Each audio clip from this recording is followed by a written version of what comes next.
एक बार की बात है, पहाड़ियों और घाटियों के बीच बसे एक छोटे से शहर में एक परिवार था जिसमें एक माँ, पिता और उनकी 6 साल की बेटी लिली थी। वे शहर के किनारे पर एक छोटे से विचित्र घर में रहते थे, जो लंबी घास और जंगली फूलों के खेतों से घिरा हुआ था। परिवार खुश और संतुष्ट था, और लिली एक जिज्ञासु और साहसी छोटी लड़की थी जो अपने आसपास की दुनिया का पता लगाना पसंद करती थी। एक उज्ज्वल गर्मी की सुबह लिली जल्दी उठ गई और उसने अपने घर से बाहर खेतों में एक साहसिक यात्रा पर जाने का फैसला किया। अपने माता पिता को अंदर शांति से सोते हुए छोड़कर वह सीढ़ियों से नीचे भागी और सामने के दरवाजे से बाहर निकल गई। वह यह देखने के लिए उत्सुक थी कि उसे क्या मिल सकता है और किस तरह के रोमांच उसकी प्रतीक्षा कर रहे हैं। लिली खेतों से भागती है, जंगली फूल चुनती है और तितलियों का पीछा करती है। चेहरे पर सूरज और बालों में हवा के साथ वह बहुत आज़ाद और जिंदा महसूस करती थी। उसे एहसास नहीं हुआ कि वह कितनी दूर चली गई थी, जब तक कि वह पीछे मुड़कर नहीं देखा और क्षितिज पर बमुश्किल दिखाई देने वाला अपना घर देखा। अचानक लिली ने पास की झाड़ियों से एक अजीब सी आवाज़ सुनी। वह सावधानी से झाड़ियों के पास पहुंची, यह देखने की कोशिश कर रही थी कि क्या आवाज़ आ रही है। लेकिन जैसे ही वह करीब आई, कुछ उछला और उसे खींच लिया, झाड़ियों में खींच लिया। लिली चिल्लाई, बचाओ बचाओ, और संघर्ष किया, लेकिन उसे पकड़ने वाला व्यक्ति बहुत मजबूत था। उसने ऊपर देखा और जंगली बालों वाली एक महिला को देखा, और उसकी आंखों में एक पागल नजर आया।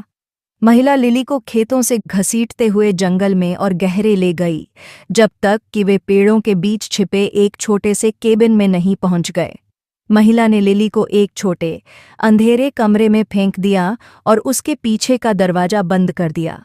लिली डरी हुई थी और अकेली थी, एक ऐसी जगह पर जहां वह पहले कभी नहीं गई थी। वह उस रात सोने के लिए खुद रोई, सोच रही थी कि क्या वह फिर कभी अपने माता पिता को देख पाएगी।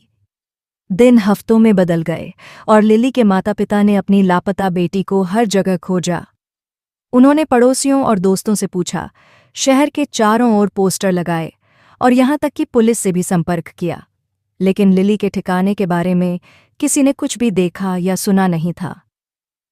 उसके पास न तो कोई भोजन था और न ही पानी। वह हर दिन कमजोर और बीमार होती जा रही थी, सोच रही थी कि क्या वह कभी जीवित निकल पाएगी। लेकिन उसने उम्मीद नहीं छोड़ी। वह अपने माता पिता के बारे में सोचती रही, और वह उनसे कितना प्यार करती थी, और वह जानती थी कि उन्हें उनके लिए मजबूत रहना होगा। एक दिन लिली का अपहरण करने वाली महिला कमरे में आई और दरवाज़ा खोल दिया। लिली विरोध करने के लिए बहुत कमज़ोर थी, और महिला ने उसे जंगल से चलने के लिए मजबूर करते हुए बाहर खींच लिया। जब वे चल रहे थे, लिली ने दूर से आशा की एक किरण देखी। उसने एक छोटी सी झोपड़ी देखी जिसमें चिमनी से धुआं निकल रहा था। वह जानती थी कि अगर वह वहां पहुंच सकती है तो वह मदद पाने में सक्षम हो सकती है। लिली अपनी पूरी ताकत लगाकर महिला के चंगुल से छूटी और झोपड़ी की ओर भागी। उसने मदद के लिए चिल्लाते हुए दरवाजे पर दस्तक दी। दरवाज़ा खुला और एक दयालु महिला उसे अंदर ले गई, उसे खाना और पानी दिया और पुलिस को बुलाया। लिली के माता पिता यह सुनकर बहुत खुश हुए कि उनकी बेटी सुरक्षित और स्वस्थ पाई गई है। वे अस्पताल पहुंचे जहां उसका इलाज चल रहा था, और उन्होंने उसे कसकर गले लगा लिया, कभी जाने नहीं देना चाहते थे। जिस महिला ने लिली का अपहरण किया था, उसे अंततः पकड़ लिया गया और न्याय के कटघरे में लाया गया। लिली की कहानी दुनिया भर में सुनी गई, और वह लापता हो गए अन्य बच्चों के लिए आशा और लचीलेपन का प्रतीक बन गई। साल बीतते गए और लिली एक मजबूत और स्वतंत्र युवती के रूप में बड़ी हुई। वह अपने दुखदायी अनुभव को कभी नहीं भूली, लेकिन उसने उसे परिभाषित नहीं होने दिया।